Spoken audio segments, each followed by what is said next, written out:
File number 26449, Oscar Fernandez. Answer the question, but yes or no, Solo please. conteste la pregunta sí o no, por favor. Is it true that you Oscar, were born ¿es in verdad que Honduras? Sí. Why did you choose to enter the United States illegally? They ¿Qué? told me Meter a la mara o that I had me to iban join a the quebrar. gang or they would kill me. And did you join the gang? Nos tenemos que ir ahorita. No andes de papo confiando en nadie, ni hables con nadie.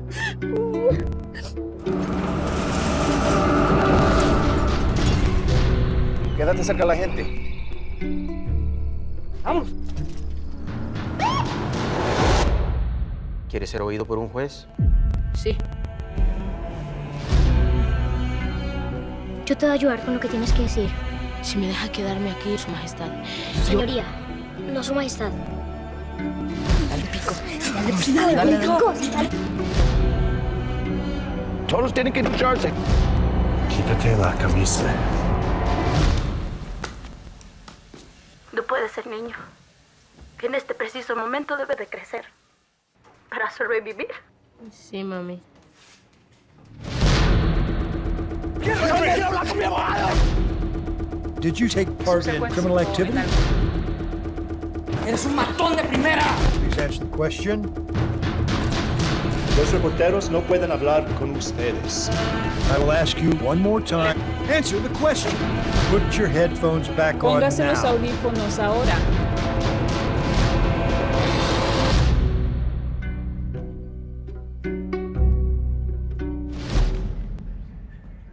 ¿Qué me va a pasar ahora?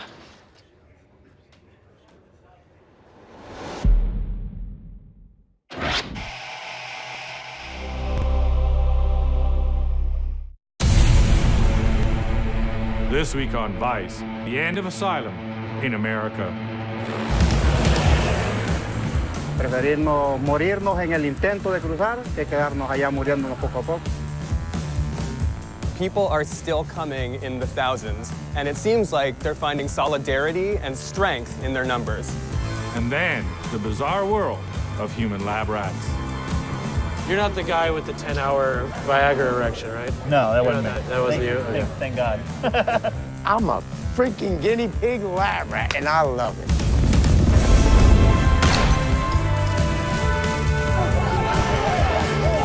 Right now, it's time to change.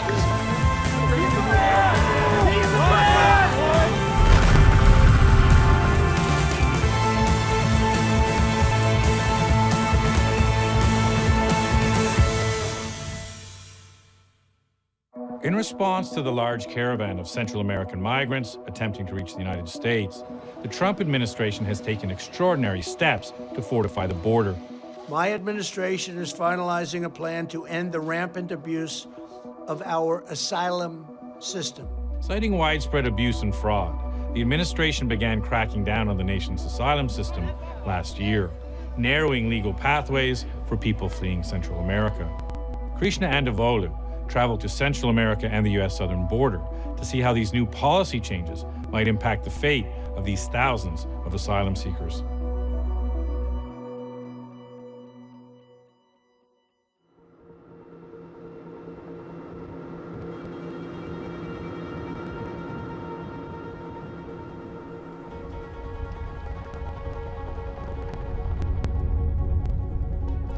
I got this ladder that goes 2 southbounders, but they're going north and they're dragging the ladder.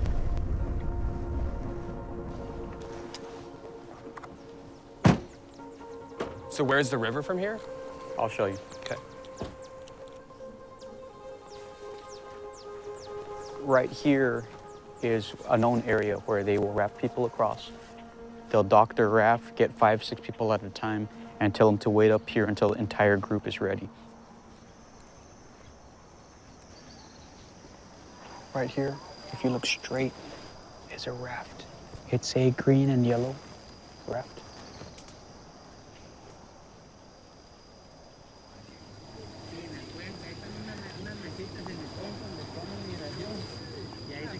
Ese caminito donde va, te va a llevar a la calle, mano izquierda. Y sigue todo el camino que le vaya bien.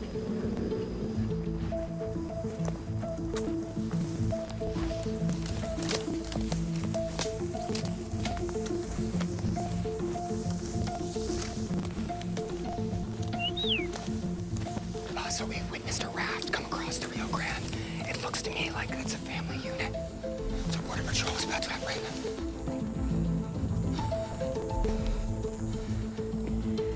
Hola, buenos días. Soy agente Medina de la patrulla fronteriza aquí en los Estados Unidos. ¿Es bueno de salud?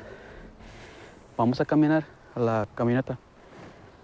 Ahorita cuando llegamos a la camioneta le voy a dar agua fresca. ¿Y cómo se llama? Tania. Tania. ¿A dónde vienes? Honduras. ¿Por qué vienes hacia Estados Unidos? Por darle un futuro mejor a mi hijo y ya no se va a maltratar. Sí. ¿Y cómo se llama? Wilder. Wilder. And what was the situation like in Honduras? Se mueve, pues. Se revuelven en las calles y queman carros y hacen muchos relajos en las calles y todo eso. No dejan que la gente circule y todo eso. Pues su papá nos abandonó y pues no nos daba buenos tratos y eso me obligó a traerme. No quiero regresar, ¿eh?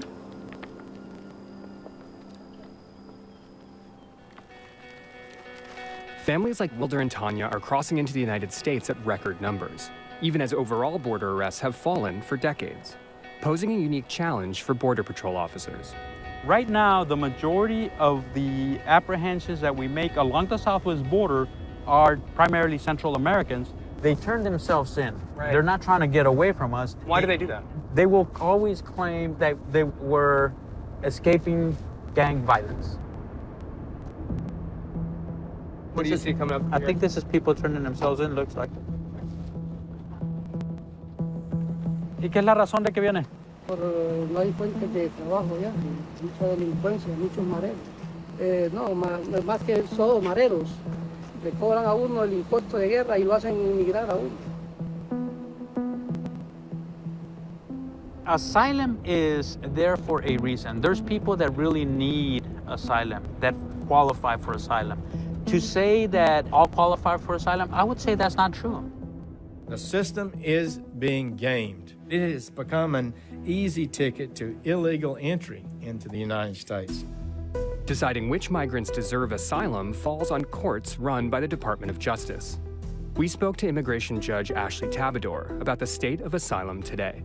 Asylum allows people to ask for protection from certain types of severe harm that they're experiencing in their country. The person has to demonstrate they have what's called a well-founded fear of persecution on account of race, nationality, religion, political opinion, or this catch-all phrase of membership in a particular social group.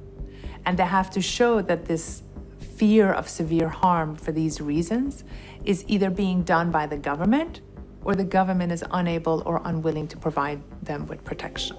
The vast majority of the cases that we do see from Central America who are seeking asylum are fleeing gang-related violence or domestic violence.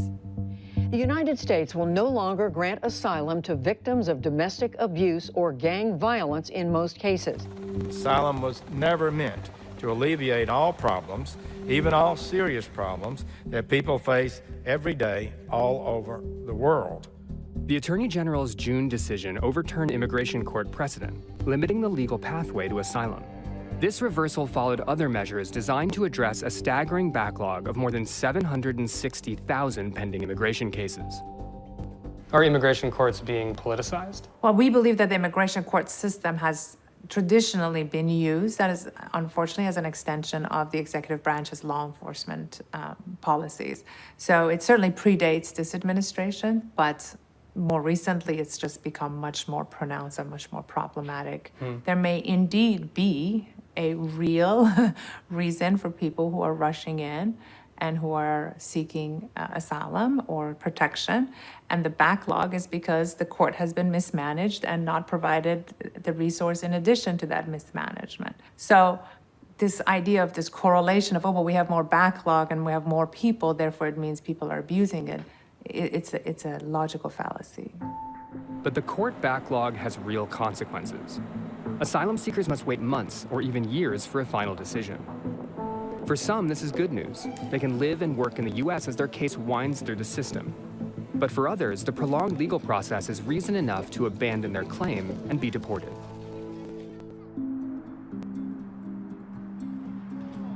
So this is the San Pedro Sula airport. It's where migrants who are being deported from the United States back to Honduras land. And San Pedro Sula is one of the most dangerous cities on the planet. It has a very high murder rate, and the gangs MS-13 and the 18th Street Gang both have heavy presences here. So while some migrants in the United States who are claiming asylum are kind of stuck in limbo awaiting their immigration court proceedings, those who are denied asylum oftentimes have to come back to cities like this where they are forced to face the very perils that they were fleeing from in the first place. We met a small business owner who, after being deported from the US this year, is now living in hiding. He told us why he left Honduras in the first place. Lo vigilan bien, todos los movimientos que uno hace, ellos lo saben. Y no hay escapatoria para ellos. Y le están sacando hasta que lo dejan sin nada. Y si se niega a pagarle, lo liquidan. Mi hijo fue a visitar a un familiar, ahí le pidieron dinero y él no andaba. Y ellos sabían bien que era mi hijo. Y él no pudo contactarme por teléfono porque él no andaba a teléfono. Entonces lo que hicieron fue matarlo. Lo asesinaron, le pusieron un torniquete, lo estrangularon y le sacaron la lengua. Se encargó un hermano mío del velorio y de todo, porque si yo llegaba al velorio, a mí me estaban esperando. Y todavía siento ese dolor en mi corazón. No pude hacer nada, pero...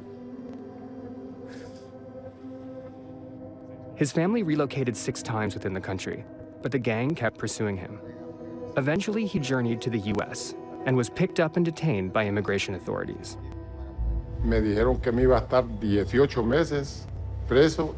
Ella me fue a buscar y no la dejaron entrar. Entonces lo que hice yo fue, dije yo, aquí estoy, voy a hacer nada.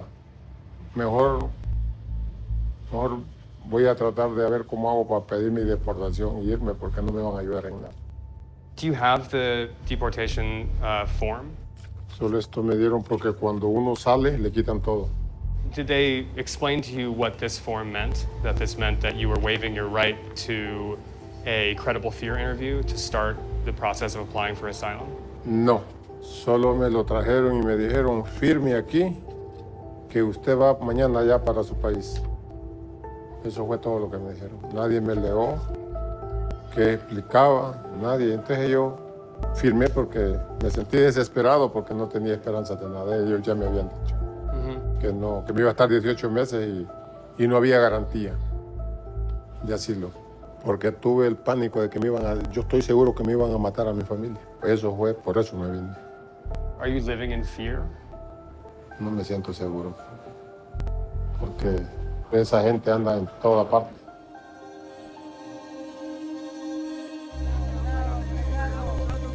In October, hundreds of Hondurans, citing persistent violence and a government unwilling to help, began marching together towards the United States. Within days, their numbers ballooned into the thousands. So we're with the caravan of migrants. There are people for as far as the eye can see. Despite what the Trump administration is trying to do to clamp down, to deter people from coming from Central America, people are still coming in the thousands. And it seems like they're finding solidarity and strength in their numbers. This mass exodus ignited a political firestorm right before the US midterm elections, calling into question the very future of asylum in the United States. The drama unfolding south of the border tonight. Thousands of migrants marching north. That caravan growing to a mile long as it heads straight for our border. More than 5,000 troops are being sent to the U.S. southern border. You're going to find MS-13, you're going to find Middle Eastern, you're going to find everything. It could easily have been all of us, that we're in the caravan, that we're marching north, trying to save our families. If you're able to get to the United States, how do you plan on preventing yourself from being deported? Pues que me den asilo allá por el bien de mis hijos, por seguridad de mis hijos. Quiero solicitar un asilo político para Estados Unidos. Necesitamos un asilo. Sí, asilo. Nuestra vida corre peligro y no podemos volver. Seguiremos todos. Nosotros no somos gentes, como dicen, sinvergüenza, somos gente luchonas. Prefiero sufrir una vez en este camino a que sufrir y poder morir allá en Honduras. If I'm not a citizen of the United States and I come into this country unauthorized, why do I have access to due process?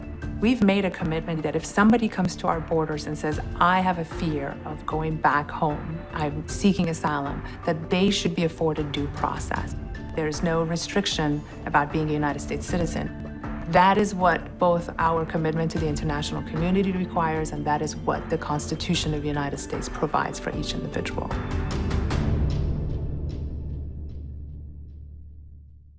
Close to $400 billion is spent on prescription drugs in the United States every year. But before those drugs can go to market, they must be tested for safety and efficacy.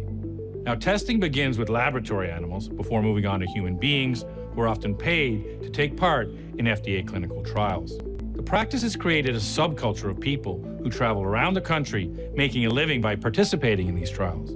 So we sent Vikram Gandhi to meet some of the lab animals and human beings who test our medications.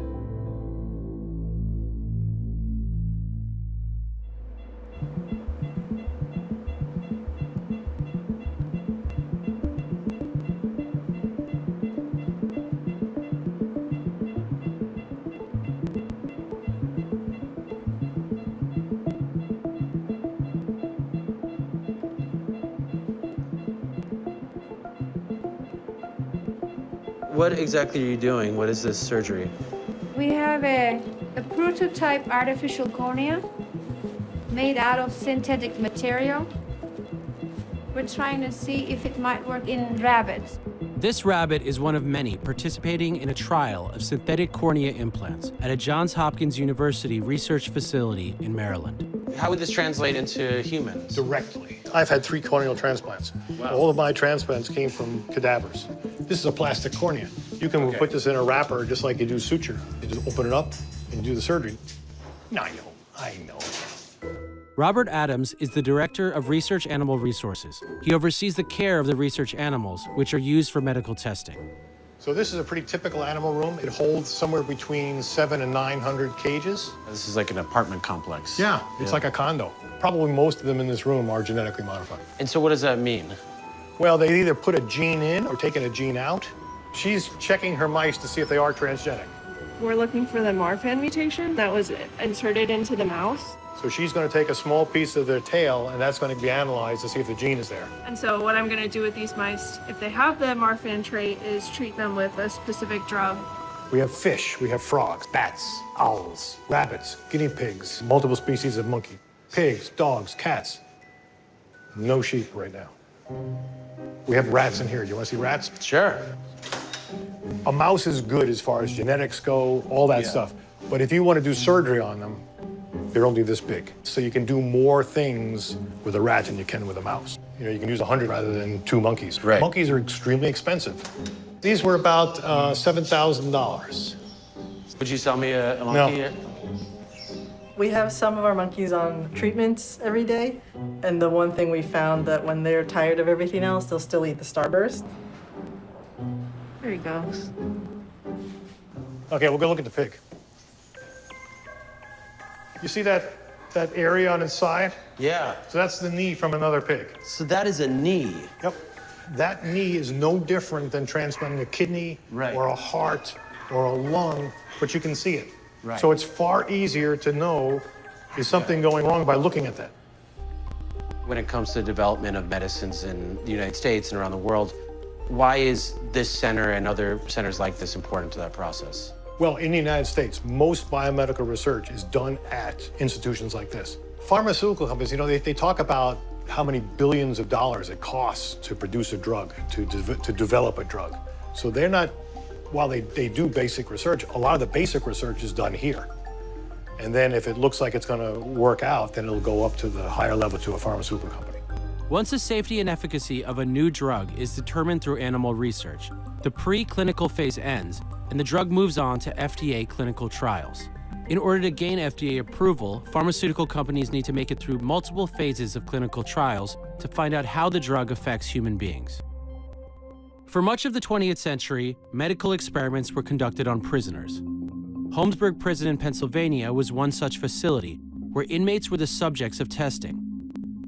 Author Alan Hornblum took us on a tour of the now shuttered prison. This is H block, and H block was the block that was taken over by the doctors at the University of Pennsylvania who used it to develop all sorts of ointments and chemicals and things. So this is really, I mean, it's a prison, but in some ways this is a laboratory.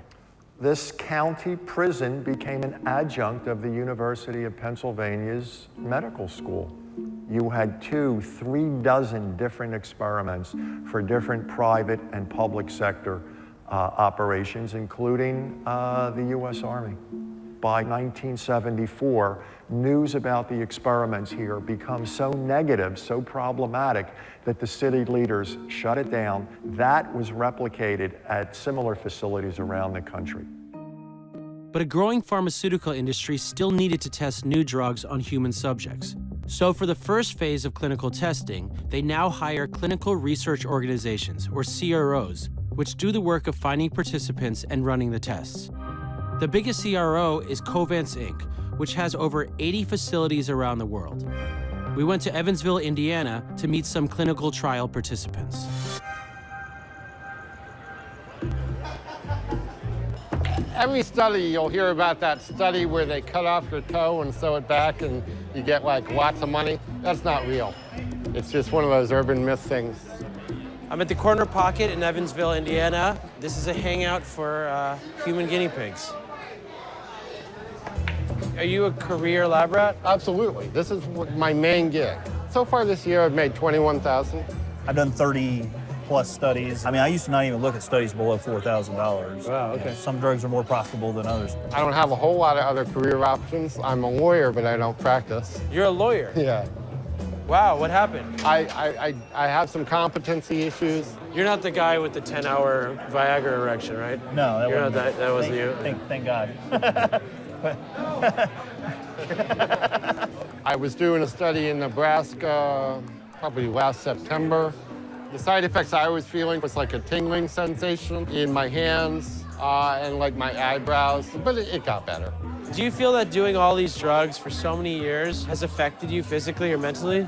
I compare it to my college days when, you know, you go to a party and somebody hands you some pills. We've been in many studies together. Robert, a career lab rat, moved to Evansville because of the numerous clinical trials taking place there. He uses the town as his home base for traveling the country in search of his next gig. I'm a freaking guinea pig lab rat, and I love it. You know what I mean? How many years have you been doing this now? 7. 7 years? 7 years. When the mortgage crisis hit, I lost my income, I went homeless. Someone said, hey, you can do a clinical trial. You can take an experimental drug, and you can make yourself $2 grand, $3 grand within a week. Ching! I've taken everything from Alzheimer's, cancer drugs, HIV, cocktails. I literally ran with it. I went from Massachusetts to Seattle, Seattle to Miami, Florida, Miami, over to Wisconsin. You know, I would run anywhere and chase the money. Robert took me along to a study he's doing in Knoxville, Tennessee, 300 miles from Evansville. So this study that you're going to right now, how much is to pay? What is required of you to do it? The study pays $4,100. The requirements are that I am a healthy, drug-free individual. Eligibility or requirements vary from trial to trial. Subjects in this clinical trial must pass blood and urine tests to ensure that they're healthy and that they haven't done another study within 30 days. Does it affect you mentally, being in the hospital for so long and not really working, you know? I'm working. And you know what? I'm using my body to help science today, okay? I don't have to wait to get into a car accident and die to donate my organs. I get to watch the results and make money from it. Right.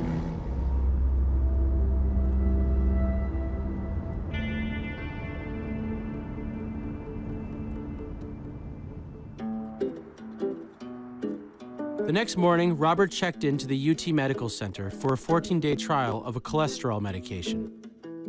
At any given time, there are multiple studies underway. So this is basically what the job is. You come in here, you dose, they come and take your readings. Every few hours, their vitals are taken, their blood's taken, they have timed meals, and they just observe what's going on in your body after you take the medicine.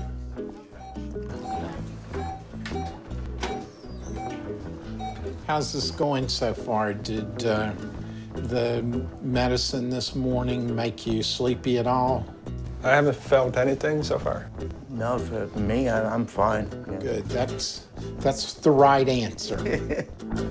Dr. William Smith oversees the clinical trials at UT Knoxville and sees value in using career lab rats for longer-term studies, since they can handle the rigors of testing over many weeks. Not all professional subjects are the same, but we try to use them in a very limited niche with a very long stay study where it's really helpful to have people that you know can tolerate being in a study unit for 2 or 3 weeks or even longer. At this point, at least, we can find no deleterious effects of having done so many studies. Wow.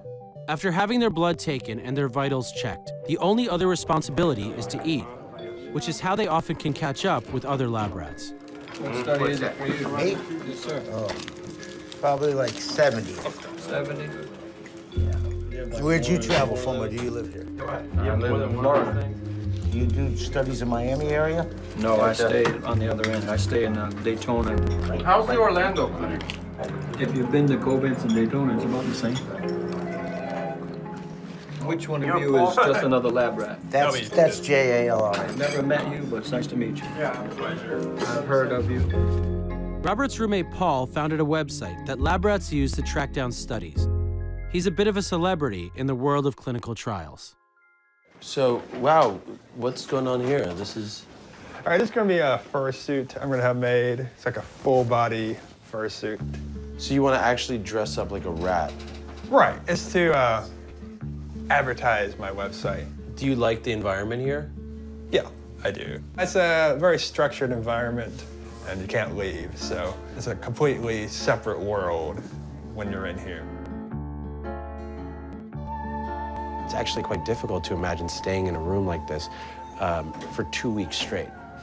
This was just something I put together. Veins, needles, and blood, drawing. Satan falling, God's calling. These guys can't even leave the facility.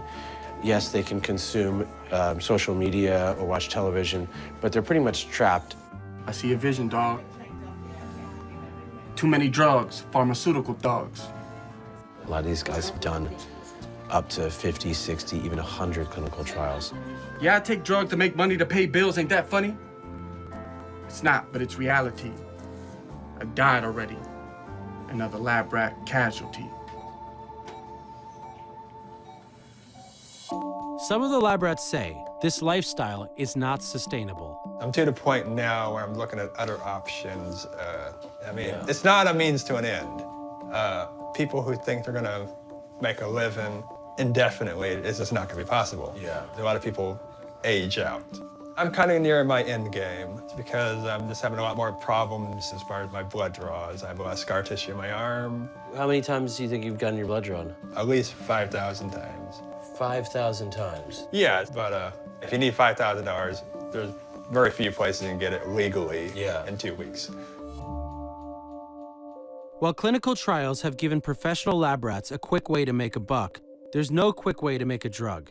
The lab rats take part only in phase 1 of testing, which is followed by at least 2 additional phases, which take several years. Even after all this testing, there's always some uncertainty about how drugs will perform once they're made available to millions of people in the open market. Major news today about the world's largest drug maker, Pfizer. The arthritis pain medicine Bextra was touted to doctors. Merck marketed Vioxx as a treatment for rheumatoid arthritis for 3 years. Evidence showed the drug doubled the risk of heart attack and stroke. How effective are clinical trials and preclinical trials to understanding the safety and efficacy of a medication? They tend to be very good at testing the efficacy of what a pill does. They're not as good on tracking safety because they typically are just too small. The drug has a capability of causing a problem. They test it in very few people, don't see the problem, and now they're going to go and give it to millions of people. When you start to take a drug from that really small population and give it to a really big one, you're going to start to see problems. Once a drug is marketed, that's when the drug is going to go from this really small population of people who are being tested on for 1 week, 2 weeks, 3 weeks, 6 weeks, to many millions of people who may have to take that drug for the rest of their lives. So all the first users are actually the real guinea pigs. That's how I feel about it. The real clinical trial begins once it's marketed to the general population.